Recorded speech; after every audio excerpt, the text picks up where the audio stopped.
Boa noite, meus caros irmãos e irmãs, a graça e a paz do Senhor, amém? Vamos ler juntos a palavra do Senhor no Salmos 90, nessa noite.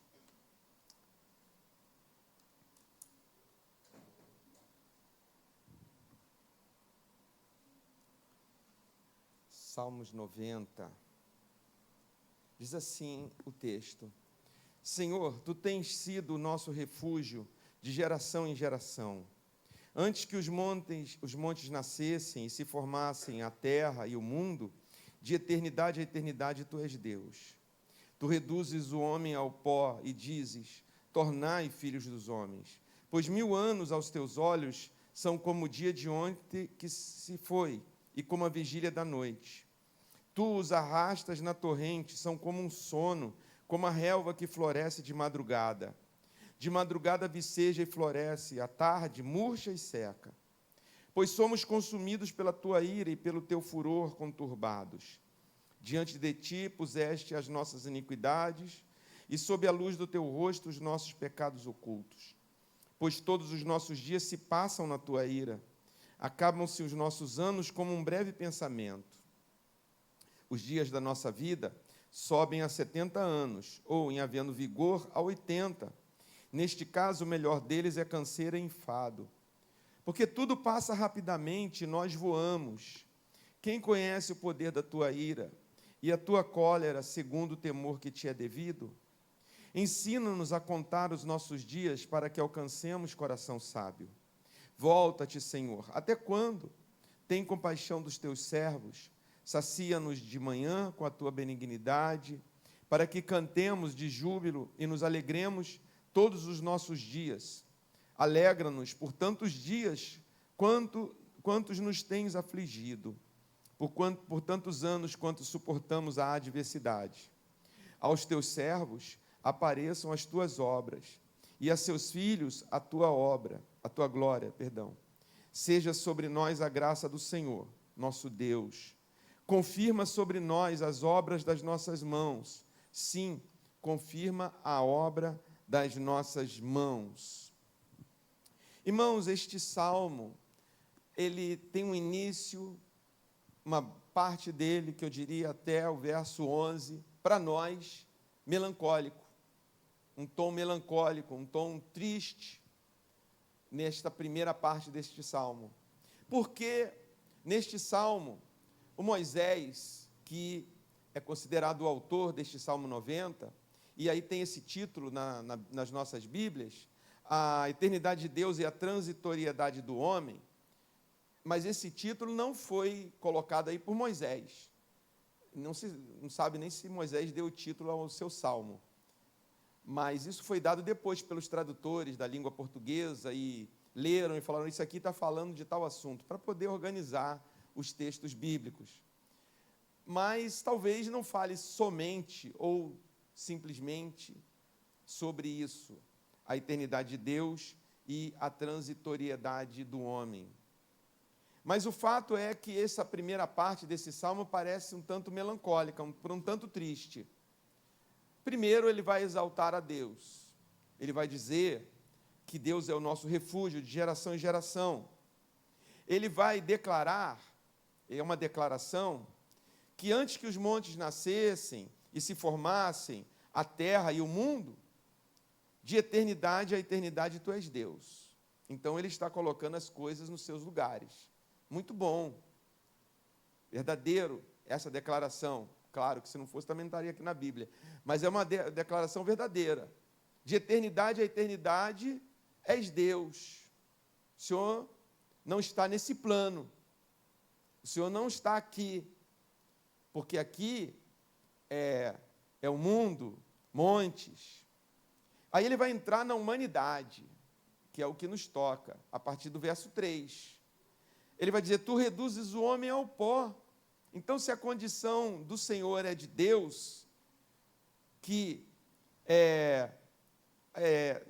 de eternidade a eternidade Ele é Deus, a nossa condição humana é do pó. Ele vai dizer, inclusive, isso, que Tu os arrastas na corrente, como um sono, como a relva que floresce de madrugada viceja e floresce à tarde, murcha e seca. E vai continuar dizendo essa coisa de que nosso tempo passa rápido, que voa, que é como uma erva que está florescendo. Nós estamos aqui na nossa cidade, nas floradas de ipês, né? Essa cidade tem uns pés de umas árvores de ipês muito bonitas. Agora está no amarelo, depois a última é o branco, tem o rosa, tem, né, essas 4 cores todo ano. Mas é incrível que numa noite eles podem chega até a brilhar à noite, aquele amarelo, né? E de manhã, aliás, a árvore do ipê é muito feia, a árvore em si.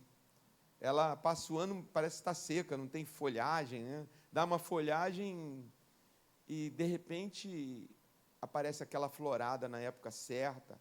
Mas ele está comparando com a humanidade, dizendo assim, vem essa beleza extraordinária, essa força, essa potência, e, de repente, em pouco tempo, enquanto o Senhor está na eternidade, enquanto o tempo não pode te conter, nem a eternidade pode conter a Deus. Isso é até um pensamento difícil para nós, não dá para entender isso. Dá para a gente pensar, mas não dá para entender, né? Porque a eternidade não segura Deus, não preenche Deus, mas Deus habita na eternidade. Ele não está sujeito nem à eternidade, nem à infinitude. Assim, tão diferentemente de nós que estamos sujeitos a um tempo, que ele vai dizer aqui, o melhor de nós vive 70 e poucos anos, 70 anos, e se alguém tiver aí, pode chegar a 80. Hoje, graças a Deus, 80 já é uma marca alcançável para muitos.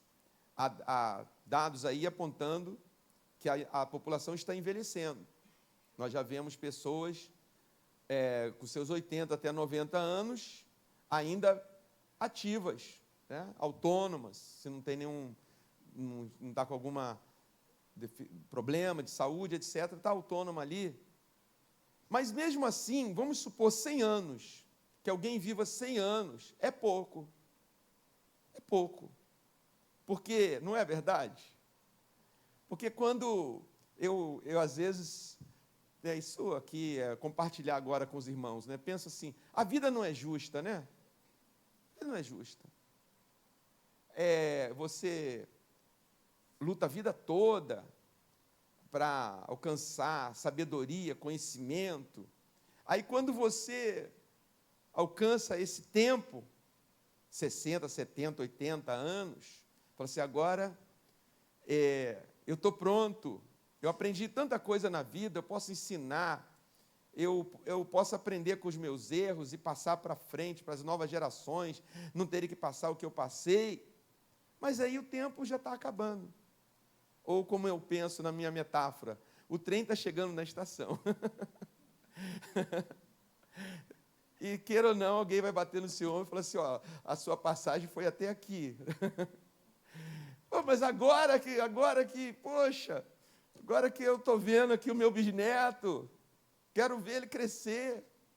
Porque a gente sempre vai ter, é humano, é por isso que é injusto, né? Porque isso vai terminar.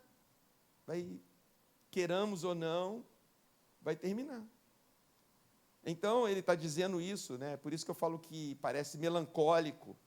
O Senhor está na eternidade, o Senhor tem tudo isso, e nós estamos aqui nessa condição, e ainda debaixo da tua ira. Vivemos, não vivemos. O que quer dizer isso? Que vivemos debaixo da ira de Deus.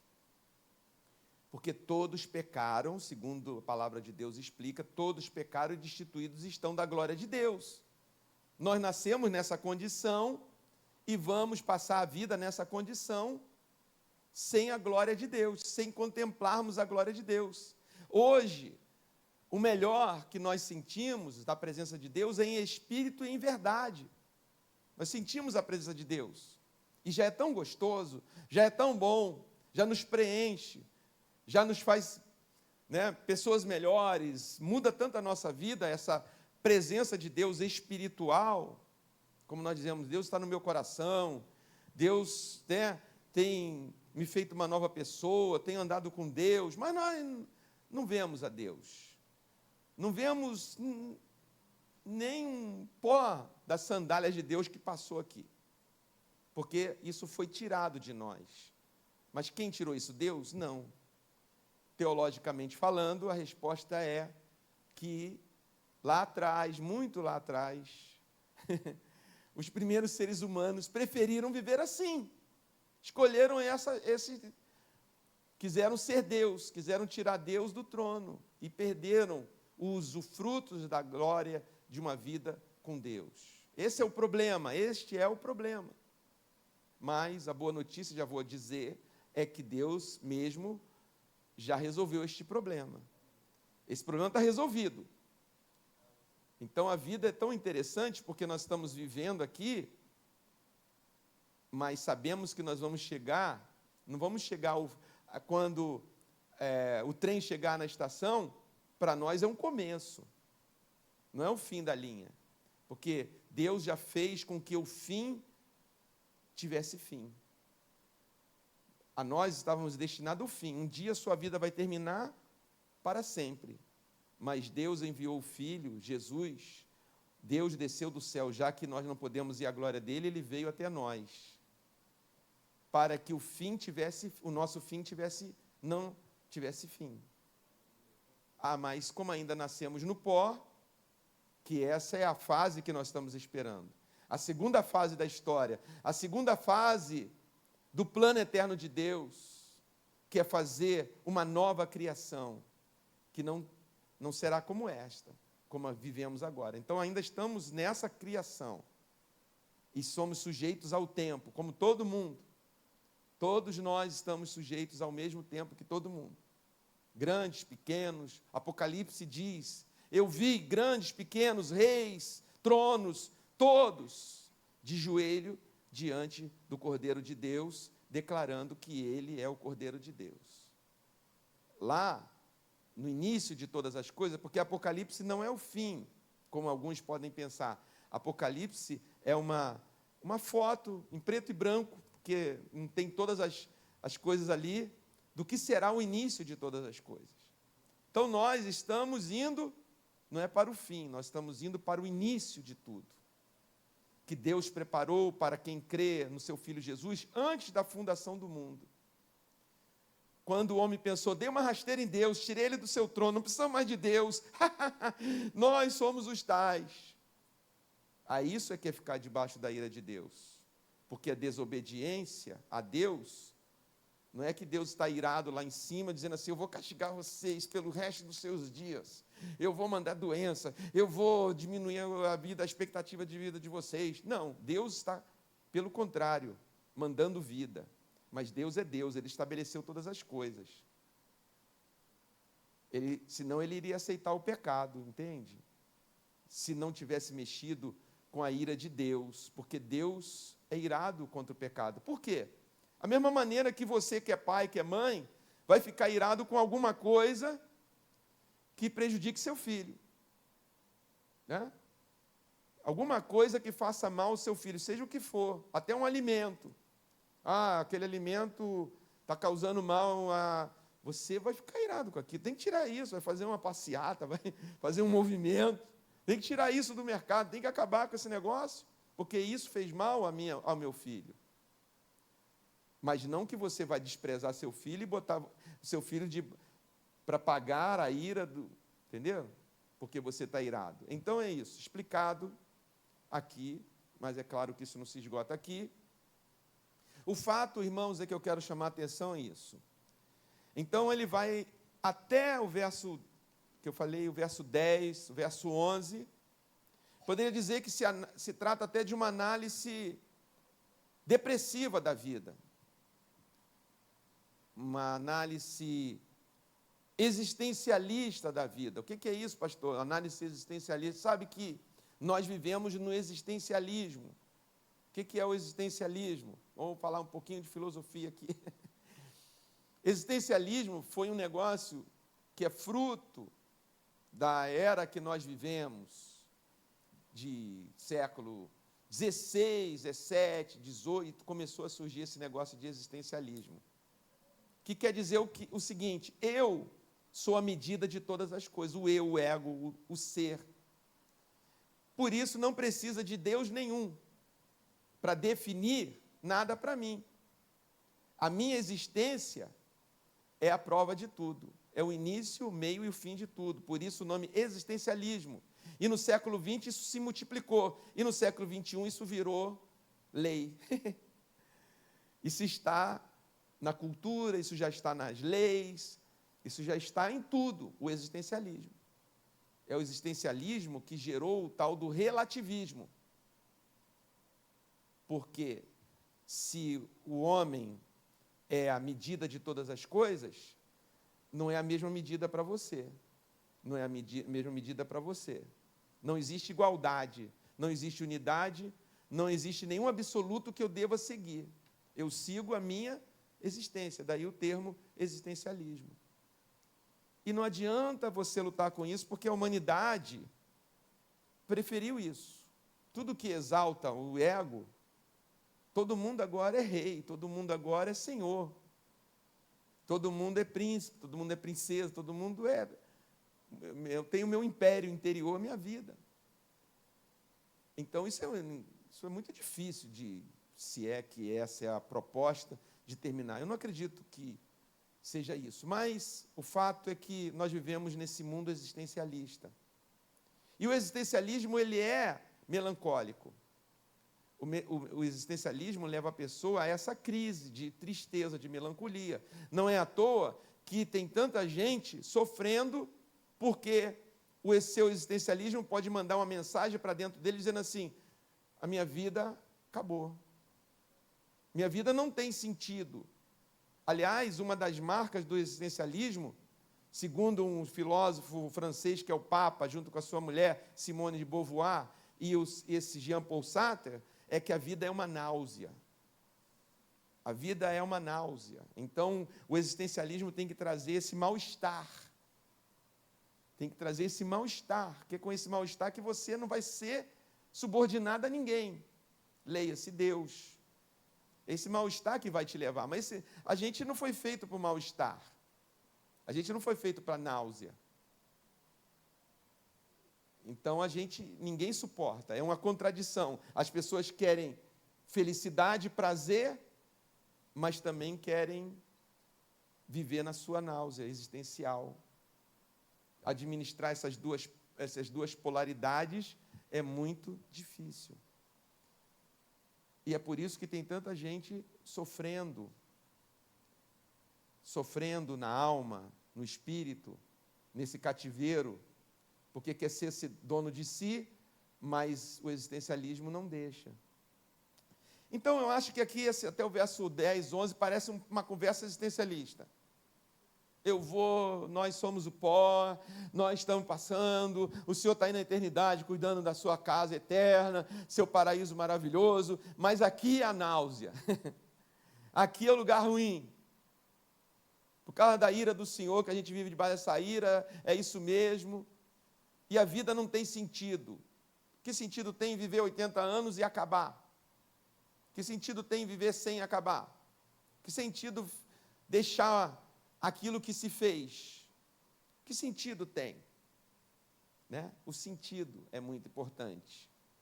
Mas eu quero dizer que a partir do verso 12, a coisa vai mudar, porque se não mudasse, essa Bíblia era puramente humana.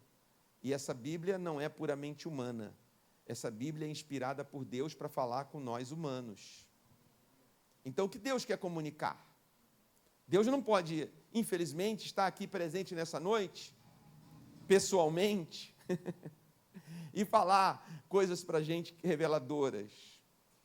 Esse é o melhor que nós temos, por enquanto, a palavra de Deus, e creio que vai ser sempre assim até Jesus voltar.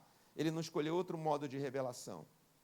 Ele deixou a sua palavra e enviou o seu Espírito para nos ensinar a partir da palavra dele. Mas desde os versos 12 aos 17, a palavra de Deus, Deus vai dar uma resposta ao salmista, eu digo assim. Você está questionando, você está no existencialismo, você está nessas dúvidas, você está nessa náusea da existência, do sentido da existência. Mas Deus ensina a partir do verso 12. Porque o salmista passa a fazer uma oração. Alguém que achasse que Deus está distante, não faria essa oração. Qual? Ensina-nos a contar os nossos dias para que alcancemos corações sábios, ou coração sábio. Ora, irmãos, primeiro, só se pode pedir ensino a alguém se de fato esse alguém tem algo a ensinar. Então, Deus tem algo a me ensinar. É uma conclusão lógica aqui. Me ensina. Se eu chego numa escola e falo, eu vim me matricular nesse curso, é porque eu sei que aquele curso é bom para mim. Há um curso oferecido para as pessoas e eu quero me matricular. Se eu chego para Deus como salmista aqui e digo, ensina-me a contar os meus dias, é porque o ensino de Deus está disponível. Deus não pode estar aqui hoje pessoalmente, mas a cultura de Deus pode estar nos nossos corações. Mas o ensino de Deus pode nos preencher. Mas a graça de Deus pode encher nossa vida e ensinar a nós mesmos e a esse tempo em que vivemos, essa revelação de Deus. Atirar, estender uma mão. Nós vivemos num tempo de cegos guiando cegos, de guias cegos guiando outros cegos. Por isso que as pessoas estão caindo em tantos golpes, tantos contos do vigário, em tantas balelas, em tantas coisas, porque isso é uma carência, uma necessidade de ter uma confiança, de se firmar. Apesar desse homem dizer, eu quero ser autônomo, ser só eu e eu, mas no fundo, ele quer compartilhar, ele quer socializar. E quem preenche esse lugar, ganha. Então, em primeiro lugar, Deus está com seu ensino liberado para nós. Em segundo lugar, este ensino que o Salmo está revelando vai ser específico, esse curso que está disponível vai nos ensinar a contar os nossos dias. E contar os dias, irmãos, implica em cada momento da nossa vida ter um número. Eu me lembro daquela história do Conde de Monte Cristo, esse romance, o Conde de Monte Cristo. Tem filmes, eu já vi o filme, uns 2 versões, sei lá. Então aquele homem foi preso numa masmorra, numa ilha, para morrer lá. O personagem, né? E lá naquela masmorra não entra sol, não entra luz do dia, escuridão, é para morrer logo. Mas ele passa a contar o tempo, porque ele percebe que se ele perder essa contagem do tempo, ele vai morrer rápido, vai enlouquecer ali, ou morrer na loucura. Então ele passa a contar, cada dia, cada tempo, cada momento, fica anos naquela cela e contando ali. Então esse ensino de Deus nos ensina a contar os nossos dias. E é esse aprendizado, é essa prática de contar os nossos dias que vai nos dar um coração sábio. Essa é a chave, o coração sábio. Para não se deprimir na vida, para não sentir a náusea da vida, para não se sentir a injustiça de uma vida em que você nasce, cresce, como dizia lá na escola do antigo primário, a professora fazia a gente repetir na sala de aula, todo ser vivo nasce, cresce, reproduz e morre. E você, criança, repetia isso, para incutir na sua cabeça, nasce, cresce, reproduz e morre. Todo ser vivo nasce, cresce, reproduz e morre. Para você sair dessa dor, o coração sábio é a chave. Então, queridos, no verso 14, depois disso, há uma oração também reveladora, que ele continua a partir do verso 14. Sacia-nos de manhã com a tua benignidade, para que cantemos de júbilo e nos alegremos todos os nossos dias. Todos os nossos dias. Alegra-nos por tantos dias quanto nos tem afligido, por tantos anos quanto suportamos a adversidade. Por 2 vezes, ele vai pedir a alegria. Por que ele pede? De novo, porque sabe que está disponível. Porque Deus, esse Deus da eternidade, separado de nós, mas que fez questão de vir aqui nos salvar, Ele pode nos dar não só o ensino, mas dar o contentamento, porque a alegria aqui também é o contentamento. Como o apóstolo Paulo dizia nessa palavra contentamento, contente, aprendi a viver contente em toda e qualquer circunstância. Tanto sei viver contente na fartura, quanto na falta de fartura. Porque nós somos, nesse circo, né, no sentido não de palhaçada, mas no circo desse mundo, desse teatro chamado vida humana, ele que define, ele que diz. Parece que tem um maestro lá dando tom, né? O que é felicidade? Felicidade é isso, tum, tum, dá o ritmo da felicidade. E nós, seres humanos, ouvimos esse ritmo humano e vamos em busca da felicidade que foi estabelecida. Olha, essa é a felicidade. Alcance isso e serás feliz. Há um pote de ouro no final desse arco-íris, diz a lenda, e essa é a felicidade, ir atrás desse pote. Aí a gente começa a correr, vai estudar para alcançar esse pote, vai casar para casar ou não para... Né, uns até evitam casar para achar esse pote, outros... Tudo na nossa vida é para achar esse tal pote da felicidade. Aí chega, faz 80 anos, 90 anos, e fala assim, e aí? Não estou contente. Mas ele está dizendo, peça, sacia-nos, encha-nos de alegria, todos os dias, que eu possa contemplar e receber a tua alegria, porque a alegria é resultado da contemplação. A contemplação muda a nossa mente. Eu não sei, cadê o Fernando? Fernando, você leu o meu story antes de falar o Salmo 19 hoje? Não? Então, eu estava vindo para cá e o sol estava se pondo. O sol é muito bom, o sol se põe aqui, né? O sol na nossa... Aqui nós somos privilegiados com essa visão do pôr do sol. E eu sempre quero pegar um pôr do sol, né? Mas aí deixei o pessoal aqui, corri ali, atrás dos bombeiros, ainda consegui pegar o sol, um pouquinho daquele vermelho do sol. E quando eu estava voltando por trás do DAI aqui nessa rua, para sair aqui nessa rua, a lua já estava lá. Aí eu falei, o sol indo e a lua subindo. Que coisa linda. Aí tirei a foto da lua, fiz uma colagem, botei no meu story, botei o Salmo 19. Um dia discursa outro dia. Por isso que eu perguntei, quando você leu aqui, se você tinha lido o meu story, que eu sentei ali e fiz um story, essa colagem do sol e da lua, e coloquei lá. Mas isso podia ter passado despercebido. Porque quantas coisas boas passam despercebidas da gente? Quantas vezes o sol discursa para a lua, e a lua discursa para o sol, e a gente não vê nada, não ouve nada. E é por isso que essa sensação de o tempo voou. Claro que o tempo voou, eu não vivi o tempo, eu não contei os dias. Contaram para mim. Olha, queridos, vamos nos libertar. Proclamo nessa noite a rebelião. Vamos quebrar a bolha e fugir dessa bolha.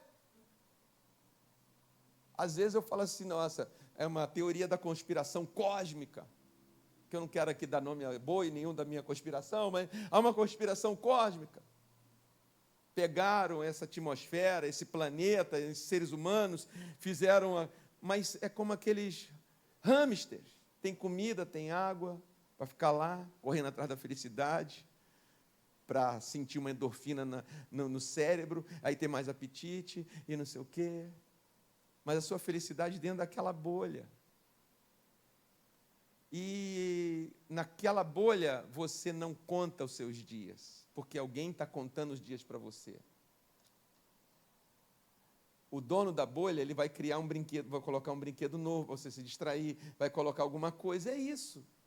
E a gente não usa este órgão maravilhoso que Deus nos deu, chamado cérebro. Porque é ele que conta. É o cérebro que conta. É o cérebro que observa. É o cérebro que decodifica.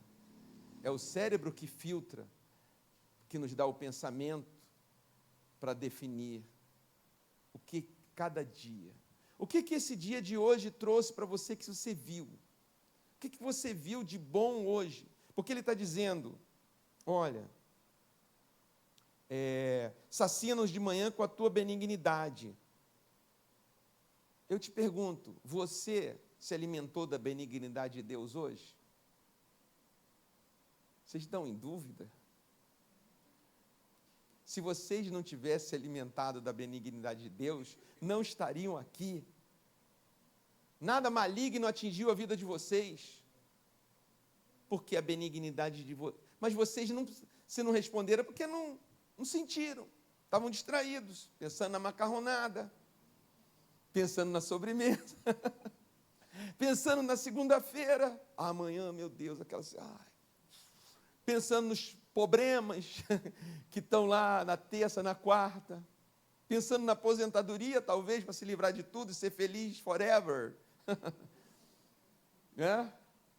Mais um pote de ouro. Tem muitos potes de ouro, muitos potes de ouros prometidos. E com isso a gente não viu que a misericórdia do Senhor se renovou nessa manhã. E a benignidade de Deus veio até nós. Mas quando nós contamos os nossos dias, a gente repara nisso. A gente se entusiasma. Sabe, a palavra entusiasmo, entusiasmar, o entusiasmado, vem da raiz do grego, enteos, en-teos, teos é Deus, no grego é dentro. O entusiasmo é ver Deus dentro. Então, a pessoa entusiasmada é aquela que fala assim, olha, não é só o otimista. Ele vê Deus em toda a situação. Ele vê Deus no pôr do sol e no subir da lua. Estou dizendo que sou eu. Tem muito mais coisas. Ele vê Deus, o entusiasmado vê Deus nessa vida linda que você tem. Nessa vida maravilhosa que Deus te deu. Nos dons e talentos que Deus te deu. Olha, o Brasil inteiro, de sexta-feira para cá, está comentando os talentos do grande Silvio Santos, que partiu. É um caso, né? Eu refleti isso. Claro que você, todo lado vê reflexões, né? Então, assim, é realmente um tipo de figura tão diferente que foi Silvio Santos, que ele provoca várias reflexões. Ele teve várias análises sobre ele, que revela que ele era uma figura, como se diz, complexa. Eu não fiquei pensando ainda sobre ele assim. Mas uma coisa que mexeu comigo foi eu pensar, poxa, ele fez tudo isso, esse império, né, da comunicação, trabalhou por 60 anos, e agora o melhor que ficou disso tudo é se alguém vai dar continuidade, se vai surgir uma outra Silvia ou Silvio Santos. Então alguém já falou, não haverá outro Silvio Santos. Ninguém vai fazer isso, assim como não vai haver outro Pelé, não vai haver outro Garrincha, não vai haver outro Maradona, não vai haver outro não sei o quê, não vai haver outro. Poxa. Mas ficar olhando para isso tira o meu entusiasmo. Ficar olhando para as minhas derrotas tira o meu entusiasmo. Mas olhar e refletir na benignidade de Deus me dá entusiasmo. Sabe, irmãos, tem gente que mora fora do país. E sabe, brasileiro principalmente, né? O que mais brasileiro sente fora, uma das coisas que sente quando está fora do país, é de um abraço e de arroz e feijão. Os caras ficam... Tem gente que já deixou aquele país, por isso, Eu não aguentava mais aquela comida. Não aguentava mais, porque comida é cultura, comida tem, né, tem uma história. A gente viveu aqui, desde criança, aquilo ali, a mãe, né, já dando uma papinha de feijãozinho, né, depois, não sei o que lá, arroz, aquela carninha lá, certo? Isso entrou para a nossa alma, para o nosso ser. Aí você vai para um país que gosta de comer batata com melado, sei lá, todo dia. De vez em quando é bom, mas esse é o prato do dia. Nossa, só come peixe seco, peixe salgado, peixe sei o quê. Eu quero a minha casa. Eu quero meu lar afetivo. Isso aqui está me entristecendo, isso aqui está me causando náuseas. Então, essas pessoas precisam se entusiasmar muito para se manter ali. Precisam ver Deus ali. Porque um prato de arroz com feijão, como fez com Esaú, pode nos tirar da bênção de Deus. Então, queridos, ele ora e fala: sacia-nos, nos dê alegria. E ele diz: o que eu entendo que essa alegria vai trazer para nós? Porque, veja, a partir dos versos 16 e 17, ele diz: aos teus servos apareçam as tuas obras, e a seus filhos a tua glória. Seja sobre nós a glória do Senhor, nosso Deus. Confirma sobre nós as obras das nossas mãos. Sim, confirma a obra das nossas mãos. Isso não é a oração de uma pessoa deprimida que não vê mais sentido para a vida. Nesse sentido que eu estou falando, deprimida aqui, não vê mais sentido. Deus está lá, eu estou aqui, e a vida é um pó, passageiro, uma poeira, vai voar, acabou. Sou uma gota no oceano que vai jogar na praia, vou sumir lá na areia, acabou minha vida. Não. Ele está dizendo: nós temos obras. Nossas mãos estão produzindo obras.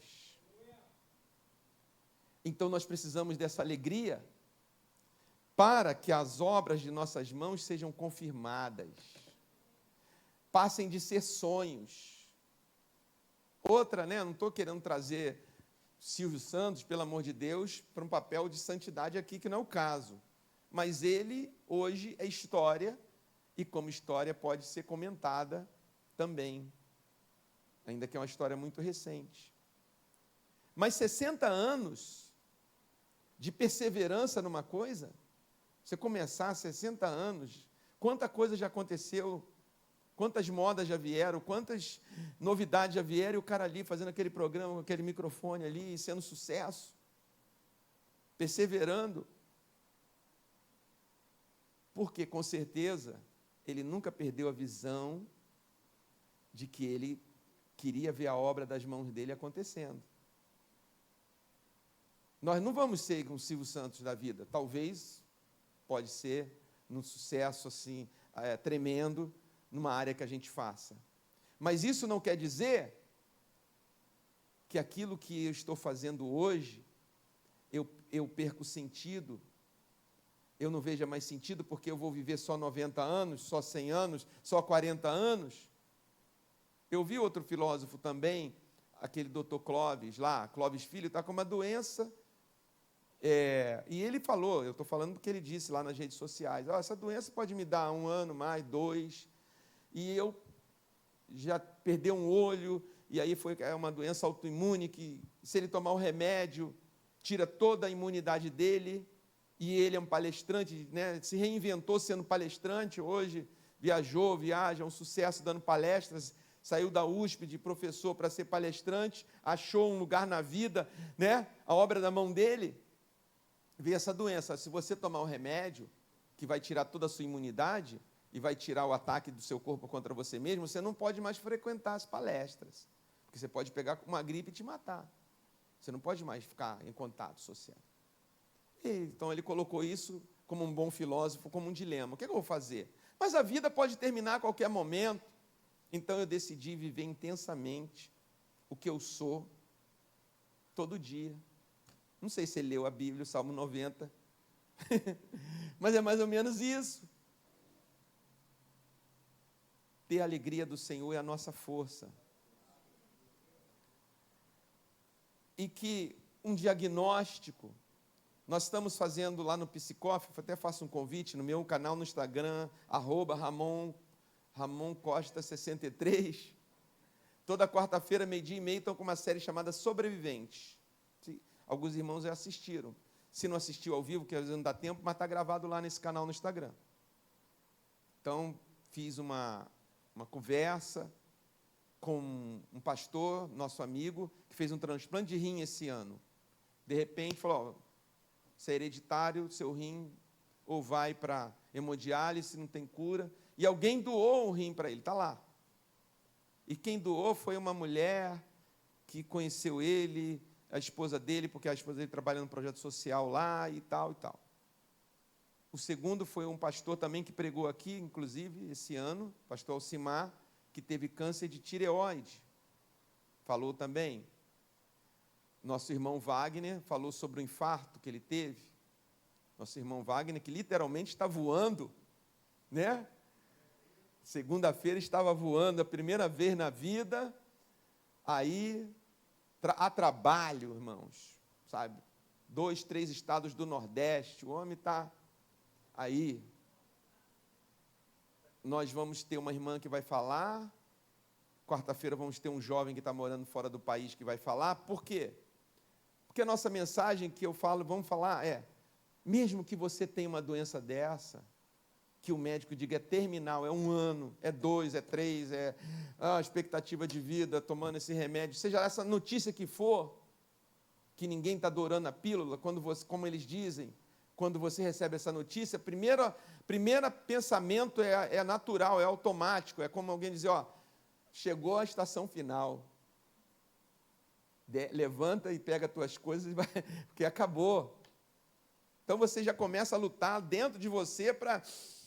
Não, vamos lutar, sua família, né? Em casa, vocês sabem, eu passei por isso. Quando eu cheguei em casa com aquele exame, ela sabe o que eu falei. Aí ela falou, mas tem nós e as crianças. Eu falei, tá, é só um desabafo. Eu não vou fazer, eu não vou soltar o cabo da não, entendeu? Mas foi a vontade que me deu, e não é justa a vida.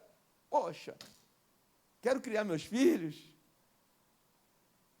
mas dentro dessa existência humana não é justo, mas nós servimos a um Deus que é justo. Nós somos, como disse o Jonathan Edwards, no seu famoso sermão, somos pecadores na mão de um Deus irado. Não é que Ele vai nos jogar fora, Ele vai nos curar, nos salvar, nos libertar, porque Ele quer a gente na eternidade dEle. Ele nos criou como Pai para que nós estivéssemos essa hora na eternidade. Poxa, seu Adão, se eu me encontrar com você no céu, eu vou falar, Adão, pô, que mancada, né, cara? Pô, cara, só porque você viveu 900 anos,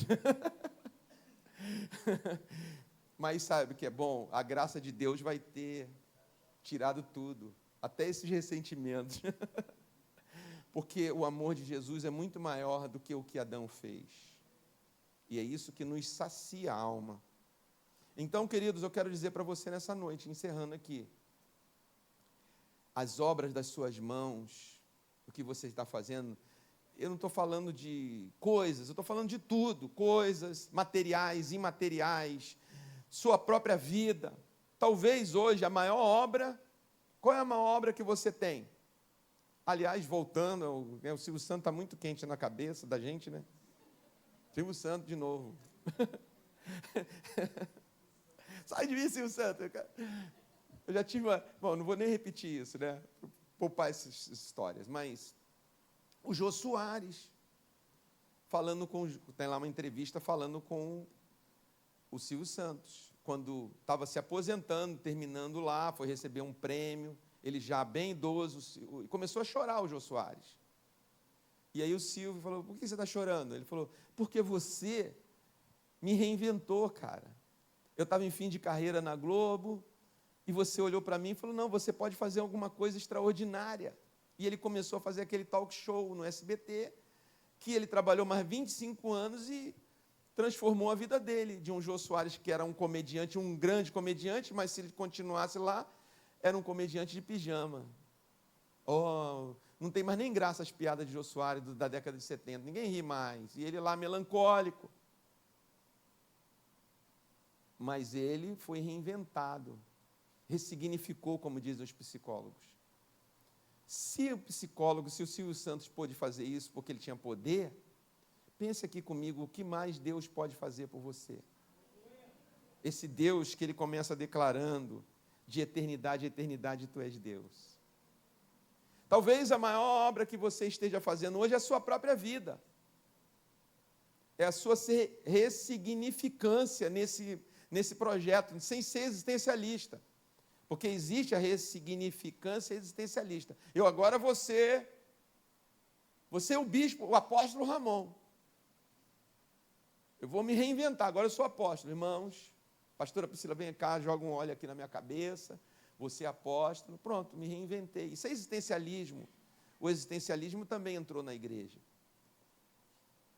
Mas ressignificar é se entusiasmar e ver Deus na tua vida, dizendo assim, você pode, você ainda é, você está vivo, e quem está vivo tem todo o poder.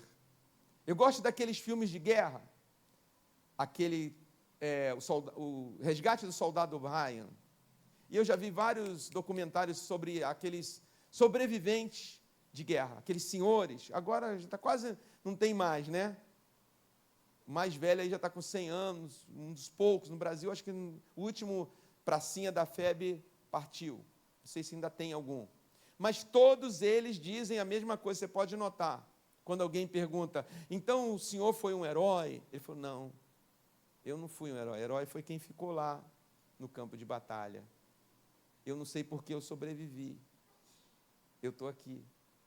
Então, se eu sobrevivi, e aquele meu amigo com 20 anos de idade ficou lá no campo de batalha, e agora eu estou com 40, 50, tem algum sentido de eu estar aqui. E eu vou fazer valer a pena o sentido da minha vivência aqui. Contar todos os dias até alcançar coração sábio. E Deus dá isso. Deus dá essa alegria de viver, essa alegria de ser. Sacia-nos de manhã, nos encha com a tua benignidade, nos dê para a minha vida, não estou falando de fazer coisa, você é carpinteiro, amém, você é carpinteiro, porque quem está bem consigo mesmo é um bom carpinteiro, um bom escritor, um bom, tudo nessa vida, um bom cozinheiro, um bom agricultor, tudo. Então, talvez hoje a obra das suas mãos seja a sua própria vida. Então você pode orar, confirma, Senhor, a obra das nossas mãos. Confirma a minha vida. Que eu veja sentido, que eu veja graça, que eu veja alegria, que eu tenha contentamento, que eu tenha paz, que eu não viva mais nesse conflito interior, ser ou não ser, eis a questão. É outro sintoma dessa civilização existencialista que a gente vive. Ser ou não ser, eis a questão. Ser sol ou ser lua? Oh, que depressão. O sol se põe e a lua sobe, mas a lua vai sumir amanhã e o sol vem. O que eu sou? Ser ou não ser, eis a questão. Não. Nós somos, pela fé, pela graça de Deus, nós somos sobreviventes de Deus. A obra da mão de Deus somos nós, é você. Agora eu não estou falando de você fazer a sua vida, agora eu estou falando que a obra da mão de Deus somos nós, os seres humanos. Tão importante para Ele que Ele mandou Jesus como nós, com 10 dedos na mão, 10 no pé, olho, nariz, como diz as crianças, olho, boca e nariz, sentindo cheiro, ouvindo, comendo, bebendo, fazendo até cuspe para curar as pessoas, cuspindo,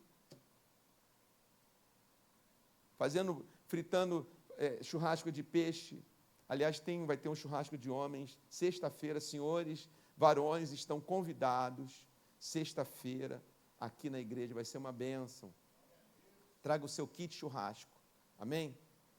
E pense no seu irmão, o que meu irmão gostaria de comer? Entendeu? Que aí o irmão vai pensar a mesma coisa, vai ser um banquete, né? Amém ou não? O que o irmão gostaria? Acho que ele gostaria, essa peça aí, corta aí e tal, né? Aquelas coisas, vai ser aqui. Então eu gostaria de convidar você para orar nessa noite. Orar, não pedir, sabe? Não tem nada a pedir, nada de errado em pedir, mas orar, talvez declarar como salmista: Senhor, seja sobre nós a graça do Senhor, nosso Deus, confirma sobre nós as obras das nossas mãos. Sim, confirma a obra das nossas mãos. Que eu sinta essa alegria, esse contentamento de ser, porque o fazer é consequência. Aliás, aqueles homens, o irmão Wellington também falou quarta-feira, esqueci do irmão Wellington também, que teve câncer na hipófise, uma coisa tremenda que Deus fez na vida do irmão Wellington, ele falou lá. Esses homens todos continuam a sua vida, e até de uma maneira surpreendente. O pastor continua sendo pastor, já é superintendente, o outro está lá criando a família dele, o irmão Wagner, já falei, está voando, o Wellington está na bênção. Aquilo não os paralisou, a obra das mãos deles continua. Então, por favor, se coloque em pé e vamos orar. Você pode, assim como eu ia dizendo, no sentido que eu falei, sem pedir, mas dizer assim: Senhor, declare isso, sacia a minha vida. Senhor, que a tua benignidade, eu a veja, eu a sintonize com ela toda manhã. Eu sintonize com a tua benignidade. Deus se fez benigno. Deus é benigno, não há malignidade nenhuma em Deus, e é disso que eu usufruo. Amado Deus e Pai, nessa noite, nós estamos aqui querendo declarar, como este salmista, como está nessa palavra. Queremos usar a tua palavra escrita aqui para declararmos as palavras certas que podemos dizer. Que o Senhor possa nos alegrar, o Senhor possa fazer com que a tua graça, a tua glória apareçam as tuas obras e a seus filhos a tua glória. Senhor Jesus, que esta vida que aqui entrou, que esta pessoa importantíssima, tão importante que Jesus declarou: aquele que vem a mim, de maneira alguma o lançarei fora. Oh Deus, essa pessoa importantíssima, que é uma obra maravilhosa. Todo ser humano é uma obra maravilhosa. Não existe igual, porque foi criado pelo Senhor. Saiu da sua mente, o projeto, a arquitetura. Saiu de ti. E o Senhor cuida, o Senhor zela.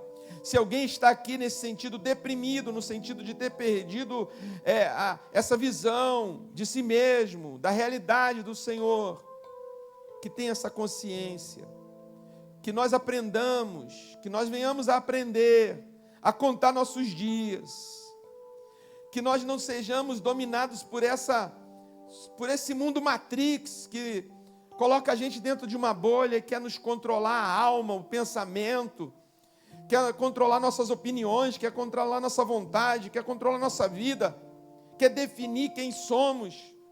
Passamos a ser parte, ó Deus, de uma criação, de uma máquina humana.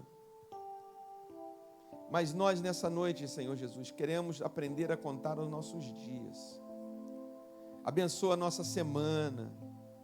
Abençoa o dia de amanhã. Tira de nós a ansiedade dos problemas que estão para resolver, que deixamos na sexta e vamos voltar na segunda. Ou problemas que já estão fazendo uma parte de uma fase da nossa vida, que tenha nos afligido. Que se esgote essa aflição. Que possamos nos entusiasmar, acordar entusiasmados, vendo Deus em toda e qualquer situação. Porque isso trará um sorriso nos lábios. Isso trará em nós, Jesus, uma leveza no ser. Não trará um semblante, uma fisionomia do estresse, uma gestual do estresse, um falar do estresse, um viver socialmente no estresse, na correria, na tensão. Oh Deus, eu peço isso nessa noite para nós, por nós. E declaro isso, Senhor, declaro a Tua paz. Declaro a paz do Senhor Jesus Cristo sobre nós. Declaro a Tua benignidade. Declaro, ó Deus, o Senhor, o Teu favor, a Tua graça. Porque não há mais separação. O Deus eterno habita conosco em nossos corações, em espírito e em verdade, mas habita. E um dia nós o veremos, tal como o Senhor é. E o Senhor nos verá como o Senhor projetou antes da fundação do mundo para que fôssemos. Então, Senhor Jesus, nos abençoe e que fique nessa noite, nessa oração diante de Ti, todo pessimismo, todo sentimento ruim, contrário, todo pensamento contrário a nós mesmos, como toda autoaflição, toda autopunição, toda autoacusação, tudo aquilo que foi trazido em nós em algum momento para nos oprimir e ficarmos melancólicos, ficarmos existencialistas, mas que nós possamos sair daqui, Jesus, contentes, satisfeitos, e que esse abastecimento que o Senhor nos deu hoje sirva para muitos dias, sirva para como água que se bebe e se mata a sede por horas até dias. Que assim seja, em nome de Jesus, em nome de Jesus, amém. E que o amor de Deus, o nosso Pai, que a graça do nosso Senhor e Salvador Jesus Cristo, que a comunhão e as consolações do Espírito Santo esteja conosco hoje e todos os dias, em nome de Jesus, amém. Deus abençoe, irmãos, na paz do Senhor, aleluia, glória a Deus, obrigado.